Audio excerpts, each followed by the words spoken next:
dimanapun Anda berada, kali ini Mama Mia akan berbincang santai dengan salah satu penulis yang ada di tanah air, Ahmad Cahyosetyo, dalam bukunya Munajat. Tulisan dari Ahmad Cahyosetyo ini sudah melanglang buana, tidak literasi lokal saja, tetapi sudah merambah ke nasional, bahkan di beberapa negara. Tentunya kalian penasaran dengan siapa sih Ahmad Cahyosetyo ini? Kita ikuti. Halo sahabat literasi dimanapun Anda berada, kali ini Mama Mia kedatangan tamu adalah seorang penulis yang berasal dari Tanah Tinggi. Dia adalah Ahmad Cahyosetyo yang baru saja menerbitkan bukunya edisi kedua ataupun cetakan yang kedua yang berjudul, tentunya kalian penasaran bukan, siapa sih sebenarnya Ahmad Cahyosetyo dan menulis apa saja dan halaman apa saja yang sudah dilalui oleh Ahmad Cahyosetyo ini dalam bidang literasi. Bagaimana kabarnya hari ini? Alhamdulillah sangat baik, sehat. Bagaimana dengan kabar Ibu? Alhamdulillah, tentu saja sahabat Mama Mia dimanapun Anda berada, dari kita berharap semuanya dalam keadaan sehat ya Kang ya. Iya, betul sekali. Alhamdulillah. Bagaimana kabar kalian semuanya? Mudah-mudahan semuanya sehat ya. Amin. Ya, tentunya tetap menjaga protokol kesehatan karena bagaimanapun kita memang saat ini mau tidak mau harus berdampingan dengan COVID-19 ya Kang ya. Iya, betul sekali. Baiklah rekan-rekan sekalian, di sini ada beberapa tumpukan buku yang merupakan hasil dari Ahmad Cahyosetyo ini. Nah, Ya, di sini ada dua buku ya Kang ya. Ada Dua buku. Iya. Ini cetakan berwarna hijau, ini adalah cetakan yang berapa? Yang pertama, perdana. Ya, Dan yang kemudian ini adalah cetakan yang cari tahu apa sih sebenarnya isi dari kedua buku ini? Apakah bergenre sama atau Kang Cahyo ya? Saya biar akrab, saya panggil Kang Cahyo sambil meminum ya, sambil menikmati hidangannya. Minum dulu sebentar ya. Perjalanan pergerakan literasi yang sudah dilakukan oleh Kang Cahyo ini sangat luar biasa ya teman-teman. Barangkali belum tahu siapa sih sebenarnya Ahmad Cahyosetyo ini. Ada beberapa karya yang memang sudah diterbitkan tidak hanya di kancah lokal saja ya, tapi nasional bahkan internasional. Puisi-puisi dari Ahmad Cahyosetyo ini sudah diterbitkan di beberapa negara. Nah, bagaimana tipsnya nanti kita akan tanya lebih lanjut. Bagaimana kan perjalanan karya ya? Perjalanan karya di sini khususnya puisi ya Kang ya, memang berkonsentrasi di puisi. Selama ini bisa diceritakan kan pergerakan ataupun jejak kepenulisan Anda berawal dari mana hingga mencapai kesuksesan saat ini? Sebenarnya pada mulanya saya mulai menulis puisi itu sudah dimulai pada saat waktu saya setelah di SMA atau duduk di bangku SMA. Namun pada waktu itu saya belum begitu mengerti bagaimana itu puisi. Jadi hanya sekedar sebagai catatan-catatan biasa yang bisa saja dikatakan itu sebagai catatan diary begitu ya. Iya, belum tahu. Nah, pada waktu itu setelah saya melanjutkan di perkuliahan, saya mulai lagi menulis mengenai puisi, mengenal puisi, dan di situ alhamdulillah saya juga mengenal seseorang yang kebetulan memang sudah berkiprah di dunia penulisan puisi. Dari situ saya mulai belajar kepada orang tersebut sehingga sampai sekarang ini. Dan perlu diketahui juga sedikit, saya itu mulai aktif menulis puisi, aktif terus menerus secara kontinu. Saya mulai pada tahun 2015, yaitu diawali pada waktu Arus Sastra Kalimantan Selatan pada tahun 2015 di Martapura begitu. Dan sampai sekarang ini masih ke mancanegara ya, puisi-puisi beliau. Nah, perjalanan literasi yang sudah dilakukan oleh Kang Cahyosetyo ini memang awalnya berupa diary gitu ya, harian. Karena memang belum mempunyai lingkungan yang pas gitu ya. Iya, belum mengerti apa itu puisi dan seperti apa sih itu puisi gitu kan. Ya, ternyata setelah beliau mengenal kehidupan kampus, kemudian mengenal orang-orang yang tepat di bidangnya, akhirnya membuat Kang Cahyosetyo ini melesat lebih jauh ya Kang ya. Iya, alhamdulillah. Sebenarnya kan saya sebelum mengenal puisi, saya pikir itu menulis puisi itu sangat sulit. Seperti apa sih menulis puisi itu? Harus menggunakan bahasa yang aneh kan. Kalau orang nggak tahu puisi pasti membaca puisi itu bahasanya aneh gitu kan. Aneh dan sulit dipahami, harus menggunakan majaz, harus menggunakan diksi yang tepat ya kan. Tapi setelah kita benar-benar tahu seperti apa puisi itu, sebenarnya menulis puisi itu tidak susah. Tidak susah ya. Apa yang kita rasakan, apa yang kita pikirkan, itulah kita tulis dan itulah puisi. Tidak harus kita harus sebuah puisi itu harus ini begini, tidak harus. Apa yang dirasakan dalam hati ditulis, itulah puisi begitu. Iya. Selama ini kita kan belajar nih Kang, belajar di SD ya, SMP, SMA itu ada teori-teori cara membuat puisi. Iya. Nah, ketika kita terpaku dengan beberapa teori yang sudah ada, akhirnya kita tidak berani untuk menuliskan kan, betul karena sekali. takutnya gini Iya. kan, takutnya pasti puisi saya ini salah gitu. Iya. Sebenarnya bagaimana sih Kang pendapat Kang Cahyo ini terhadap pandangan bahwa apa benar sih puisi itu bisa dikatakan salah atau benar, itu bagaimana? Kalau menurut saya, yang teori-teori yang selama ini kita pelajari di sekolah itu, saya tidak mengatakan bahwa itu salah. Tapi itu untuk orang yang sudah memahami betul-betul apa itu puisi.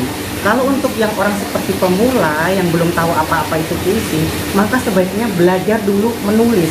Apa yang dirasakan, apa yang ada di pikiran, tuliskan. Jadi jangan dulu kita memikirkan harus ada ininya, itunya, bentuknya, definisinya, jangan dulu. Jadi kita harus menulis dulu apa yang ada di ide kita tuliskan, baru nanti perlahan-lahan ada yang namanya sesi mereview atau mengedit, baru nanti kita sesuaikan dengan aturan-aturan yang ada.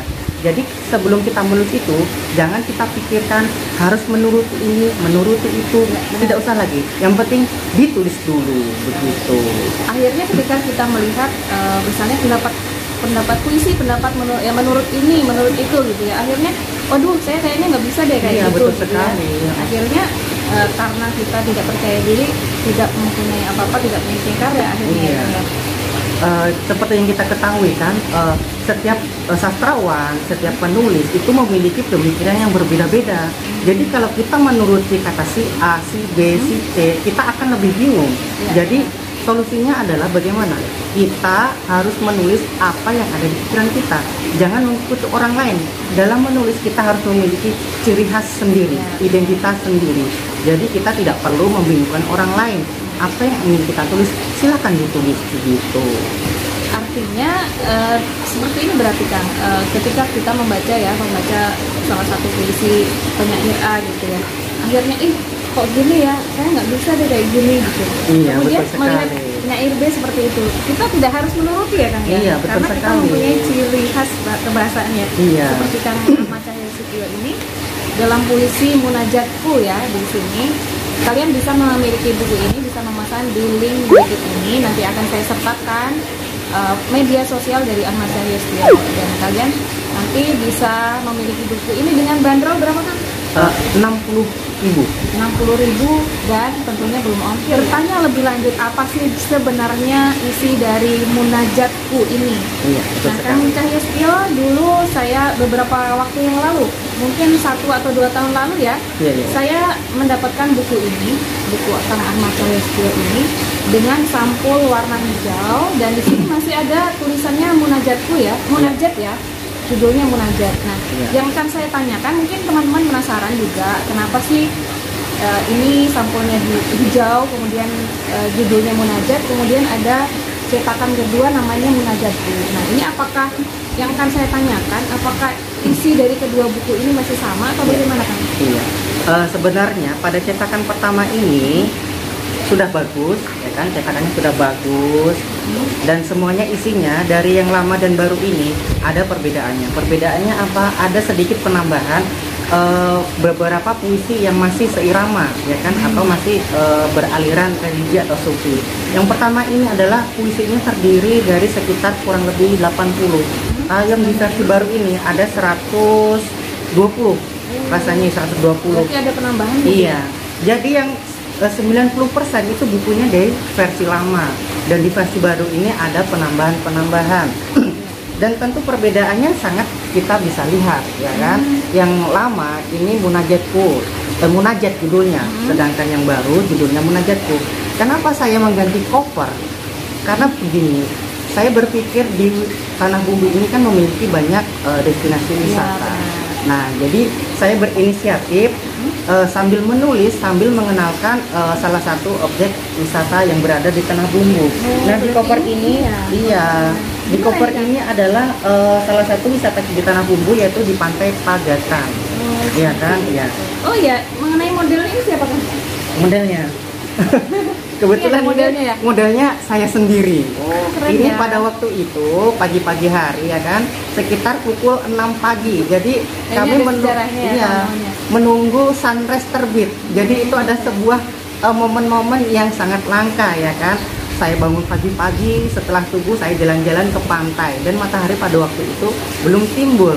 Jadi saya menunggu waktu matahari sunrise. Kok bagus sekali gitu kan. Jadi kan sia-sia kalau dilewatkan. Jadi saya abadikan dalam sebuah foto sekaligus untuk cover buku ini. Saya ingin memperkenalkan salah satu destinasi wisata di Tanah Bumbu begitu. Sebagai sarana promosi wisata juga kan Iya, ya? betul sekali. Bahwasanya kita harus mencintai daerah kita. Kenapa? Karena kita numpang hidup, numpang Iya, betul lahir, sekali. numpang mencari nafkah ada di daerah kita. Iya. tentunya. Nah ini satu lagi Kang, di sini ada pengantar ya. Pengantarnya ini bukan sembarangan loh teman-teman. Di sini adalah sastrawan dari Malaysia. Iya, Jadi betul. perlu kalian ketahui bahwasannya pengantar dari buku ini adalah Dr. Datuk Kumala Ahmad Abdullah. Iya. Beliau ini adalah seorang presiden dari Numera. Numera Malaysia. Tentunya bukan sebuah kebetulan ketika seorang datuk ya, seorang presiden Numera bisa menuliskan di buku ini. Nah, Ya. kita akan cari tahu sebenarnya bagaimana sih hubungan ataupun kedekatan Kang Ahmad Cahyustyo ini dengan datuk ya. Iya, Kok sampai bisa memberikan testimoni gitu ya Kang ya di buku Iya. ini. Jadi begini ceritanya, pada mulanya saya pernah bertemu dengan beliau waktu pada tahun 2016 Iya. waktu kita seminar di Yogyakarta itu ya. Seminar Indonesia Malaysia ya. iya betul sekali, seminar antar bangsa Indonesia Malaysia pada tahun 2016 yang diadakan di Universitas Gadjah Mada Yogyakarta. Jadi pada waktu itu saya pertama kali bertemu dengan beliau, saya sangat kagum sekali dengan beliau. Beliau adalah orang yang besar, berwibawa, dihormati di negaranya, bahkan tidak hanya di negaranya, di lingkup Asia beliau adalah seorang tokoh. Beliau begitu sangat Lembut ya? welcome, lemah lembut, sangat baik kepada saya. Yang pada waktu itu 2016 saya bukanlah siapa-siapa, Iya, benar. saya masih anak-anak begitu ya. Dan waktu itu saya aja masih kuliah, belum lulus, masih semester 4 kalau tidak salah. Tapi beliau tuh biarpun orang tokoh besar, mereka mau merangkul, Mengayomi gitu ya. dia merangkul, mengayomi, mau memotivasi. Kamu ini bisa kan, ya kan? Bisa menulis. Kamu suatu saat katanya bisa menjadi orang besar. Saya aminkan saja pada waktu itu kan saya tidak tahu apa-apa. Iya. Dan pada waktu itu pada tahun 2019 rasanya kan, pada buku cetakan pertama ini kan dicetak pada tahun 2019. Jadi saya kan sudah sedikit ada bekal kenal dengan beliau, jadi saya memberanikan diri menghubungi beliau, bertanya apakah beliau bersedia memberikan sebuah testimoni, kata pengantar ya untuk buku saya. Lalu beliau alhamdulillah, tidak saya duga beliau mau begitu. Silahkan kirim puisi Anda, saya akan mengirimkan testimoni atau pengantar untuk buku Anda. Alhamdulillah akhirnya beliau memberikan kata pengantar dalam buku antologi ini begitu. Artinya seorang datuk, seorang presiden Numera Iya. itu mau membaca karya dari anak-anak ya seperti Iya. kita ya, yang merupakan Anak-anak. pemula lah itu istilahnya. Iya betul sekali, saya bukan siapa-siapa pada Pemula waktu itu. pada kala itu. Iya. Ya, pada kala itu memang kita benar-benar awam tentang Merangkak penulisan. dari bawah Ya. sekali, Kemudian kita berusaha mengenal ke dunia sastra ya kan ya, waktu itu memang kita berdua kebetulan waktu itu mengikuti Iya. salah satu seminar yang diadakan oleh Universitas Gadjah Mada Iya, betul sekali. yang menghimpun sastra di Asia Tenggara. Iya, Asia Tenggara betul Di Asia sekali. Tenggara, khususnya Indonesia Malaysia. Dan persyaratan kala itu kita harus menyetorkan sebuah Iya, karya sebuah ya. Kala karya. itu Dan yang harus dikoreksi puisi ya. dengan ketat iya. Iya, Puisi kurator, atau cerpen. dikurasi ya. Iya. Waktu itu Kang Ahmad Cahyustyo menyetorkan sebuah puisi yang berjudul Iya. apa kan?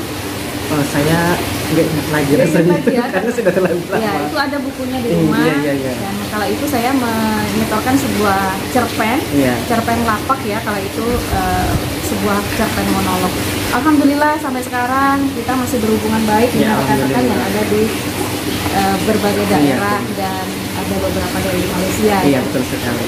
Baik Kang, di sini juga sepertinya pengantarnya tidak hanya Datuk Kumala saja, tetapi di sini ada salah satu dosen dari Universitas Jember, ini Bapak Ahmad Taufik. Ya, betul sekali.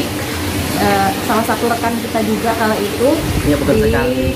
seminar yang diadakan Antarbangsa. Antarbangsa di Universitas Gajah Mada. Kemudian Kang, saya tertarik nih, apa sih yang sebenarnya spesial dari puisi ini? Adakah puisi yang memang bisa diunggulkan gitu ya Kang? Iya, iya. Puisi yang memang spesial banget gitu ya. Ada momen-momen tertentu hingga Kang Cahyo ini menuliskan ke dalam sebuah sajak. Yang mana Kang? Kalau ada Yang bisa paling dibacakan pertama, ya iya, teman-teman. yang paling pertama, Judulnya?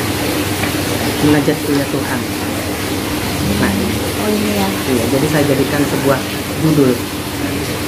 Nanti bisa dibacakan ya untuk Insya teman-teman Allah. ya. Atau sekarang ya kita mintakan membacakan ya teman-teman ya. Iya, Silakan. baik. Ya, terima kasih atas itu. Saya akan membacakan sebuah puisi yang terhimpun dalam kumpulan puisi Munajatku dalam terbitan edisi baru. Ya, di sini judulnya adalah Munajatku ya Tuhan. Ini judulnya saya ambil untuk sebuah judul cover buku di sini, Munajatku ya Tuhan. Kami khawatir ya Tuhan, tak ada lagi yang menyembah, tak ada lagi yang mau membaca Al-Quran, tak ada lagi yang mau membaca Alkitab, tak ada lagi yang mau membaca Weda, Tripitaka, dan sabda-sabda. Karena masing-masing telah sibuk saling membaca keburukan dan kekurangan orang lain. Kami khawatir ya Tuhan, tak ada lagi yang menyembahmu. Surau-surau, masjid-masjid, gereja-gereja, pura, vihara, dan kuil sunyi. Kemana mereka? Apakah mereka telah lupa menuju tempatnya? Yang mereka tahu hanya tempat huru-hara dan melupakan diri sebagai manusia. Bukan kataku, aku tak ingin lagi menyembahmu ya Tuhan. Yang kutakutkan ialah ketika mereka telah sibuk dengan nafsunya, mereka tidak lagi mengindahkannya. Coba mari kita lihat, begitu banyak surau-surau, tapi berapakah jumlah orang yang ada di dalamnya? Coba mari kita lihat, begitu megahnya gereja-gereja, tapi berapakah jemaat yang masih setia? Mari kita lihat pura, begitu indah di mata, tapi masihkah banyak orang yang mengidung seloka-seloka? Berapa kali sehari kita mengingatnya, atau malah sama sekali melupa? Masihkah kita mengingatnya? Diri hanya disibukkan dengan urusan nafsu dan kerakusan saja. Kerusakan di bumi telah tampak di mana-mana. Bukankah ini adalah sebuah tanda bahwa Dia ingin kita kembali padanya? Telah begitu lama kita abaikan seruannya. Padahal telah begitu besar kasih karunia-Nya kepada kita. Mengapa harus melupa? Jikalau kamu menuruti perintahku, kamu akan tinggal di dalam kasih-Ku, seperti aku menuruti perintah-Nya dan tinggal di dalam kasih-Nya. Sekarang aku serahkan kepadamu ya Tuhan. Hendak Engkau apakah? Engkau tolong atau Engkau biarkan? Ya, itulah satu dari kumpulan puisi buku Munajat. Jadi intisari dari buku Munajatku ini adalah sebuah kegelisahan seorang penyair terhadap situasi terkini, terhadap orang-orang yang sudah mulai melupakan kepada Tuhan, terutama generasi muda. Sekarang banyak generasi muda, tapi tidak semuanya. Kebanyakan dari mereka telah melupakan Tuhan mereka. Mereka asik dengan kesibukan dunia, asik dengan dirinya sendiri. Jadi kalian harus tahu, harus sekali memiliki buku ini supaya kalian bisa mengerti apa sih sebenarnya fungsi dan siapakah diri ini terhadap Tuhan. Luar biasa sekali ya teman-teman, isinya dari buku Munajatku ini ternyata sebuah permenungan gitu ya Kang? Iya, betul sekali. Berarti memang di buku Munajatku ini rata-rata lebih ke ketuhanan begitu? Iya, betul sekali. Cuma di dalam buku Munajatku ini, kalau orang yang belum begitu paham, ini adalah seperti dialog sepasang kekasih. Di situ kekasihku, engkau, aku. Tapi di situ seperti harus Anda ketahui bahwa engkau itulah ada kekasihku adalah Tuhan dan aku adalah seorang hamba. Begitu. Berarti ini lebih ke sofistik ya? Iya begitu. Jadi situ nanti Anda bisa menemui kata-kata kekasihku, pecinta, sang cinta, begitu.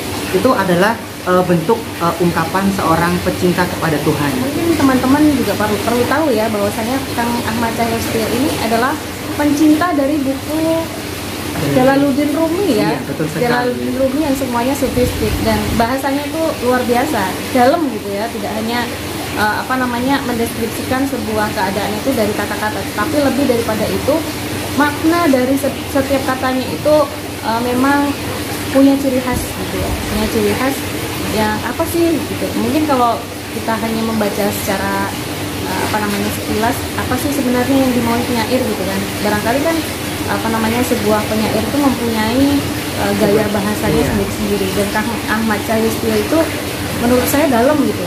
Tidak hanya ini ya, tawang mangu jalannya berliku-liku gitu, tidak hanya seperti itu, tetapi bagaimana dia mengungkapkan seorang perasaan ya, kehambaan dia kepada Tuhan yang Maha Kuasa itu dengan perasaan yang mendalam gitu. Iya. Jadi sedikit perlu diketahui juga dalam kumpulan puisi munajatku ini hanya satu nada, tidak seperti buku-buku puisi yang Anda temui. Kalau buku-buku puisi yang Anda ketemui lainnya, biasanya mereka sebuah antologi. Di dalamnya itu bermacam-macam jenis puisi. Ada puisi pahlawan, puisi cinta, puisi deskripsi mengenai sebuah tempat, atau puisi cinta kepada ibu. Tapi kalau di puisi antologi munajatku ini khusus kecintaan seorang hamba kepada Tuhan, atau kita lebih kenal dengan puisi sofistik begitu ya Bu ya. Iya begitu. Jadi tidak bercampur baur, satu nada dan satu jalur. Satu jenis ya, satu genre. Iya. Padahal ketika kita lihat, kita mengikuti karya-karya dari rekan kita Kang Ahmad Cahyosetio ini, banyak sekali loh genre puisinya. Ada puisi cinta, kemudian kalau misalnya dibukukan bisa menjadi 500 halaman itu bisa jadi mungkin karena jadi berjilid-jilid, bisa berjilid-jilid ya, karena saya mengikuti puisi-puisi beliau yang memang di-share di media sosial, kemudian di beberapa kumpulan ataupun antologi puisi bersama ya. Iya, betul. Khususnya di beberapa negara itu terkenal sekali ya. Kemarin saya melihat Kang Ahmad Cahyosetio ini bergabung di United States Amerika. Iya betul sekali. Jadi di sana saya dijadikan seorang ambasador atau perwakilan untuk khusus Indonesia ya kan. Dulu beberapa tahun yang lalu, sejak tahun 2019 berjalan sampai 2021, saya dijadikan seorang ambasador atau koordinator nasional khusus Indonesia. Yang pertama untuk UMBPL di Italia, perwakilan mengkoordinasi untuk Indonesia. Yang kedua adalah sebagai presiden APO itu bahasa Spanyol, saya kurang paham juga, tapi kan singkatannya ada, Asosiasi Seorang Penulis. Dan yang kedua yaitu di USA juga, USA sebagai koordinator kemanusiaan, ya kan. Jadi itu bagaimana tugasnya? Tugasnya hanya saya mengkoordinasi orang-orang Indonesia jika mereka mengadakan suatu event, menulis puisi atau cerpen atau testament atau bahkan jurnal yang sesuai dengan tema, saya menyebarkan dan mengkoordinasi. Siapa yang ingin ikut silahkan ikut pada saya, baru saya setorkan kepada yang bersangkutan. Iya. Dan pada tahun 2020 ya mungkin ada sedikit perbedaan pendapat. Jadi ada dua kedutaan besar yang dari Ekuador sama dengan yang dari Amerika. Saya berhenti. Jadi saya ingin ada alasannya. Saya tidak ingin membesarkan nama negara lain. Iya, benar. Saya tidak ingin membesarkan negara lain dengan jasa sendiri. Jadi saya ingin memutuskan yang dua saya tinggalkan, dan yang masih bertahan adalah satu, yang UMPPL di Italia. Apa itu UMPPL? Yaitu Union Mundial de Poetas por la Paz y la Libertad. Artinya sebuah puisi untuk membela kebebasan dan perdamaian. Yang pertama kemarin kita mempromosikan untuk kebebasan dan kemerdekaan negara Palestina.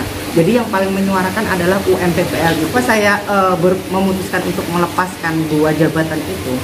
Saya ingin membangun sebuah nama dari Indonesia sendiri. Jadi saya ingin mengenalkan Indonesia, bahwa di Indonesia itu banyak juga penulis-penulis yang berkompetensi. Mereka juga peduli dengan lingkungan, peduli dengan perdamaian, dan peduli dengan yang namanya penderitaan-penderitaan orang lain. Di Indonesia memiliki kompetensi itu, dan kebetulan saya telah mendirikan sebuah komunitas yang kami bangun secara bersama, yaitu di Happy Writer Cup. Oh, di Happy. Iya, Happy Writer Cup. Jadi itu adalah sebuah grup yang dulu lama sekali saya bangun, tapi beberapa tahun lalu itu sudah saya tinggalkan, dan tiba-tiba ada teman yang ingin membangkitkan lagi. Jadi sampai sekarang di Happy Writer Cup itu masih sangat aktif sampai sekarang. Jadi itu saya ingin menunjukkan kepada dunia bahwa Indonesia itu juga mampu. Di grup itu tidak hanya orang Indonesia, itu jadi orang luar negeri juga. Bukan hanya orang yang senior, tapi juga orang pemula. Jadi ada orang dari Amerika, dari Singapura, dari Malaysia, bahkan presiden dari Amerika dan dari Ekuador tadi masuk di situ. Jadi saya ingin mengenalkan kepada mereka bahwa ini loh Indonesia. Indonesia juga berbakat. Indonesia juga bisa begitu. Jadi saya hanya ingin memfokuskan satu untuk yang UMPPL, karena itu sangat menyuarakan untuk kebebasan Palestina, dan saya mendukung itu. Luar biasa ya perjuangannya ya. Tentu tidak semua ini bukan instan ya, sesuatu hal yang dibangun sangat luar biasa ini perlu proses ya. Tentunya banyak sekali tempaan-tempaan yang ada di luar sana tentang siapa sih kamu gitu. Pasti seperti itu. Betul ya. Ketika sekali. kita membuat gebrakan, kemudian membuat sebuah inovasi gitu kan ya. Apalagi itu, mereka yang belum mengenal kita, pasti mereka sangat meremehkan. Siapa Anda begitu? Benar. Karena ada sebuah pepatah, ada sebuah cerita gitu kan ya, seorang anak yang memang diberikan sebuah rongsokan mobil. Mobil itu memang kalau orang tahu otomotif itu adalah mobil yang sangat berharga. Tetapi ketika anak itu membawa mobil bututnya ke sebuah perkumpulan, dia dianggap mobil kamu kok gitu ya. Tetapi ketika orang otomotif melihat bahwa itu adalah barang yang memang klasik, yang memang punya harganya, akan dihargai sangat mahal. Artinya kita menemukan lingkungan yang pas ataupun lingkungan yang tepat, disitulah kita akan dihargai. Mereka tidak memandang dari segi fisik, kemudian dari siapa kita, berasal dari mana gitu, tetapi lebih kebermanfaat kita, kebermanfaatan kehadiran kita ke sebuah lingkungan. Artinya kita akan dihargai ketika berada di lingkungan yang tepat. Begitu juga dengan perjuangan Kang Ahmad Cahyo ini. Dan mungkin teman-teman juga penasaran ya, bagaimana sih Kak Cahyo kok bisa melanglang buana gitu. Berarti Kang Ahmad Cahyo ini bisa berbagai bahasa ya tentunya ya yang bisa dikuasai, sehingga bisa berhubungan dengan orang luar, orang India, kemudian orang Amerika gitu ya, orang China gitu ya. Barangkali mungkin ada trik-trik bagaimana sih membangun komunikasi kepada orang yang memang beda secara kultur, secara bahasa. Nah, ini bagaimana Kang? Iya, baik. Jadi sebelum saya menceritakan ke sana, saya ingin memberikan sebuah motivasi kepada semuanya, kepada Anda. Jadi jangan takut bahwa kita manusia itu tidak ada yang menyukai, ya kan? Jadi kita jangan down kalau tulisan kita diciri-ciri orang atau dibenci orang. Setiap tulisan itu memiliki pecintanya masing-masing, ya kan? Jika Anda menemukan orang yang tepat, pasti karya Anda akan dihargai. Jadi begini, kenapa saya kok bisa ya kan berhubungan dengan orang luar negeri begitu kan? Kalau orangnya nggak tahu kan kok bisa banget gitu kan? Pernah loh Kak, sebentar ya Kak. Pernah itu saya berhubungan lah dengan salah satu teman yang alumni di Yogyakarta waktu itu di seminar itu. Gimana kabarnya Cahyo katanya kan? Wah, Cahyo ini nggak bisa dianu lagi katanya, nggak bisa dipegang lagi, sudah melanglang buana gitu. Terus ada yang nyeletuk gini Kang, wah jangan-jangan Cahyo Setio ini nanti hidupnya memang di luar negeri. Bisa jadi dia menjadi orang Singapura atau orang mana gitu ya, karena memang kepenulisannya itu lebih dikenal di luar gitu daripada negaranya sendiri gitu ya. Karena memang setiap harinya dia berkecimpung di bidang literasi itu dengan komunitas-komunitas yang ada di luar sana ya. Dan itu terbukti loh, ini bukan isapan jempol. Kenapa? Karena memang buku ini membuktikan bahwasanya di pengantar buku ini pun orang Iya. luar gitu loh. Iya, betul sekali. Nah, ini menandakan bahwa ada hubungan yang erat, ada hubungan yang tidak biasa daripada penyair yang kebanyakan gitu ya Bang. Iya, iya, iya. Oh, jadi bagaimana ceritanya kok saya bisa kenal sama orang luar negeri gitu Iya. ya? Sebenarnya saya tuh bonek ya, atau lah bonek. Bonek dari bahasa Malang. Iya, Bondonekan. ya. Iya. Meskipun kita Iya. nggak bermodal bondo ya. Meskipun kita nggak Iya, nyogok ya kan. bermodal ya. nekat ya. Iya. Jadi begini, pertama kali kan saya kan ikut seminar sastra internasional antara Indonesia Malaysia, dan di situ kan seluruh Asia Tenggara Iya. ya kan. Dan kebetulan di sana ada seorang yang berasal dari Singapura. Iya. Masih ingat? Kamal. Iya, dari Akmal. Akmal ya. Iya, Akmal. Iya, jadi Akmal itu dari Singapura. Dan juga selain Akmal itu ada 4 kandidat lagi. Iya. Ada Yang dokter siapa itu? Haji Haris, ada Rima, dan Iya. satu lagi ada Dr. Ashar dari seorang. Ashar, ya. Iya, beliau adalah seorang dosen di Universitas Singapura. Jadi alhamdulillah saya pernah bertemu di sana dan saya mendapatkan link. Apa ya bahasa linknya itu ya? Kalau bahasa Indonesia ya. Relasi ya. Iya, saya mendapatkan relasi dengan beliau. Jadi waktu itu pada tahun 2018 di Singapura itu Oh, ingin iya. iya. Iya 2018. 2018. Kang Cahyo ini memang diundang ya. Iya, betul Singapura sekali. Ya, dalam acara yang sama ya kan? Iya, jadi di Singapura waktu itu ingin mengadakan yang namanya festival seni budaya. Jadi di situ tidak hanya minum ya, puisi, teman-teman iya. ya? Jadi tidak hanya puisi, di situ ada juga tari, ada juga busana, ada juga lagu-lagu daerah. Di sana kebetulan Festival gitu ya? iya festival seni budaya. Jadi tidak hanya puisi. Jadi di sana ada delegasi dari Prancis, dari Italia, dari India, ada juga pokoknya negara-negara kemarin kalau tidak salah itu dari 20 negara di seluruh dunia. Dan kebetulan saya alhamdulillah sekali saya bisa hadir di acara yang luar biasa itu. Tapi ada suatu kejadian yang sangat lucu dan itu Gimana? sangat tidak bisa dilupakan. Gimana? Yaitu kata saya tadi, saya kan bonek ya kan. Bondo nekat. Saya ini kan orang kampung ya kan, orang kampung. Saya tidak bisa bahasa Inggris. Saya hanya Kampungnya mana sih? Mungkin teman-teman oh penasaran iya, ya? saya Dari mana berasal dari Mantewe, Kabupaten dari Mantewe Tanah loh. Bumbu. Iya, Kecamatan Mantewe, Kabupaten Tanah Bumbu. Di sana adalah pegunungan yang luar biasa ya kan. sih? Kalian bisa browsing ya di Iya, GPS ya. kalau Anda berkunjung ke Mantewe, Anda akan menemui gunung-gunung yang banyak sekali. Tapi jangan salah, Keren, di sana ada wisatanya gunung ya, yang namanya Gua Liang Bangkai. Itu iya. salah satu destinasi wisata di Tanah Bumbu. Unggulan ya tentunya ya. Iya. Baik, kita kembali lagi ke laptop ya.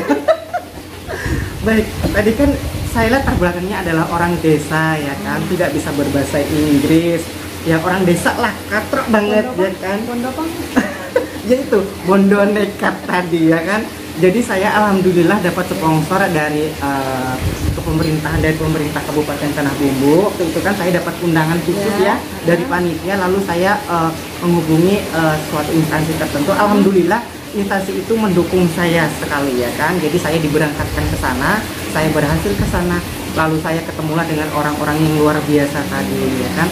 Walaupun saya di sana hanya bermodalkan bahasa Indonesia dan bahasa Melayu. Bahasa Inggris saya sangat minim sekali. Hanya say hi, how are you gitu aja ya kan.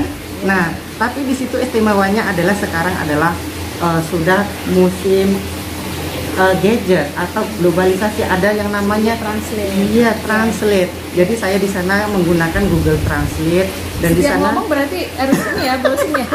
itulah ya, di sana saya kan bermodalkan Facebook ya kan, jadi kita saling bertukar Facebook, saling bertukar nomor WA. Nah dari situ kita saling berkomunikasi dan sampai sekarang alhamdulillah saya masih berkomunikasi dengan mereka baik melalui via WhatsApp atau via Facebook. Jadi setiap ada event-event tertentu saya selalu dihubungi oleh mereka karena kekerabatan mereka itu sangat erat sekali ya kan, karena mereka sudah pernah bertemu dalam suatu acara tertentu, kita bersama tertawa bersama, walaupun tertawanya kadang-kadang gak nyambung karena berbeda bahasa Ya, tadi itu. misalnya orang ngomong apa, kamu jawab apa, akhirnya ketawa. Iya, betul sekali. Saling menertawakan diri sendiri sebenarnya. Betul sekali itu. Apa sih ngomong apa sih? Nah, Iya, akhirnya betul karena sekali. sama-sama nggak nyambung, ya udah ketawa bareng gitu. Betul sekali, ya seperti itu. Nah, artinya kan apa namanya, bahasa, kemudian Iya. kemampuan, uang, ya itu Iya, betul tidak sekali. bukan menjadi masalah untuk Iya. kita membangun sebuah relasi ya. Ya, betul sekali. Ketika apa namanya ada kesamaan konsep gitu ya, Iya, ada betul, kesamaan betul. konsep, kesamaan pemikiran, dalam hal ini adalah bersastra gitu ya. Teman-teman, yang bagi kalian yang masih penasaran dengan Ahmad Cahyo Setio, kalian bisa klik, kalian bisa invite ataupun bisa add di Instagramnya Iya. berikut ini, dan media sosial lainnya nanti akan saya sertakan di bawah link ini ataupun di bagian deskripsi. Sekali lagi, bagi kalian yang ingin memesan buku Munajat Cinta, kalian bisa Betul sekali. komen di bawah ini, di link YouTube ini ya, di bawah komen YouTube ini. Dan nanti kapan-kapan kita akan bagi giveaway ya. Iya, Bisa betul nggak? sekali. Ya, bisa. Ya, kita nanti akan bagi giveaway dari Munajat Cinta, dan ada beberapa karya teman-teman yang lain yang tentunya. Iya. Dan ada sedikit tambahan lagi untuk Ya. sekedar diketahui dalam buku kumpulan puisi Munajatku ini sebagian besar adalah puisinya sudah saya terjemahkan ke bahasa asing. Ya, sudah pernah diterbitkan di negara. majalah ternama di Spanyol. Itu ada yang namanya majalah Azahar. Ya. Jadi itu di sana terbit setiap bulan. Jadi saya setiap bulan dihubungi oleh redakturnya, selalu diminta. Jadi saya alihkan bahasa, saya terbitkan di sana. Juga ini ada diterbitkan di media majalah Cina juga ada. Iya. Jadi beberapa puisinya di sini sudah dialih bahasakan, ya kan? Tentunya dalam bahasa Inggris, bahasa Cina, bahasa Spanyol. Seperti apa cara saya menerjemahkan? Saya tidak bisa menerjemahkan. Hanya saya menerjemahkan ke dalam bahasa Inggris. Lalu orang lokal tersebut, misalnya orang Cina, dari Inggris itu mereka menerjemahkan ke bahasa Cina, ke bahasa mereka masing-masing. Seperti itu. Iya. Luar biasa ya perjuangannya. Dan ini merupakan sebuah prestasi bagi anak muda yang memang berdedikasi tinggi ya, tentunya untuk selalu berusaha. Tidak motivasi untuk kalian, untuk teman-teman pemuda yang ada di sana, bahwasanya jangan memandang rendah diri kalian. Berlatar belakang apapun Anda tidak menamatkan sekolah di perguruan tinggi bukanlah menjadi masalah. Iya. Kemudian berasal dari sebuah desa yang sangat terpencil, itu bukan menjadi halangan ketika kita mau berusaha. Seperti janji Tuhan bahwa Tuhan tidak akan merubah suatu kaum ketika kita tidak merubahnya sendiri. Untuk itu banyak hal yang kita dapatkan dari Kang Ahmad Cahyo Setio ini di bidang literasinya, dan harapannya ke depannya Indonesia ataupun putra-putra daerah khususnya di tanah ini banyak melahirkan pemuda-pemuda yang tangguh, pemuda-pemuda yang rela berjuang untuk masa depannya, Tentunya berprestasi. tentunya berprestasi ya, daerah betul sekali. sendiri, tetapi bisa menunjukkan ke masyarakat yang lebih luas lagi bahwasanya dari tanah bumbu banyak sekali pemuda-pemuda yang patut dibanggakan. Nah, yang terakhir ini Kang, saya tanya harapan Kang Cahyo untuk sahabat Mamma Mia yang ada di sana, kemudian sahabat literasi dimanapun Anda berada, bagaimana sih pesan-pesan ya yang bisa diberikan? Ya, baik. Pesan saya kepada seluruh pemuda yang berada di tanah bumbu, kalian jangan pernah menyerah, ya kan? Tetap semangat. Kita tidak harus sama dengan orang lain karena memang kita diciptakan berbeda-beda, ya kan? Jadi kita harus mengasah bakat kita yang ada dalam diri kita. Jadi jangan melihat orang lain bisa ini, bisa itu, kok saya nggak bisa. Jangan lihat seperti itu, tapi lihatlah Anda sendiri, ada apa di diri Anda sendiri, lalu Anda kembangkan, ya kan? Dan jangan Anda putus asa ketika orang mencemooh atau menyinyiri Anda, bakat Anda. Karena suatu saat Anda bisa menjadi orang besar karena akan yakin di dalam diri Anda itu ada kekuatan yang luar biasa, begitu. Seperti pepatah ya Kang ya, Iya. tidak ada batu karang yang kokoh tanpa diuji oleh gelombang ataupun ombak yang besar. Artinya seseorang yang kuat itu terbentuk karena banyaknya benturan-benturan yang sudah dilakukan.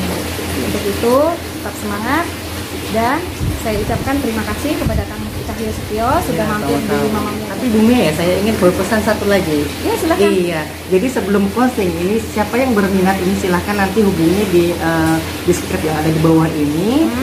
Anda bisa mendapatkan buku yang sudah luar. Satu lagi, Ya, jangan gimana? tidak ingat ya, yang belum subscribe, lupa di subscribe di bawah ini, lalu tekan like Share.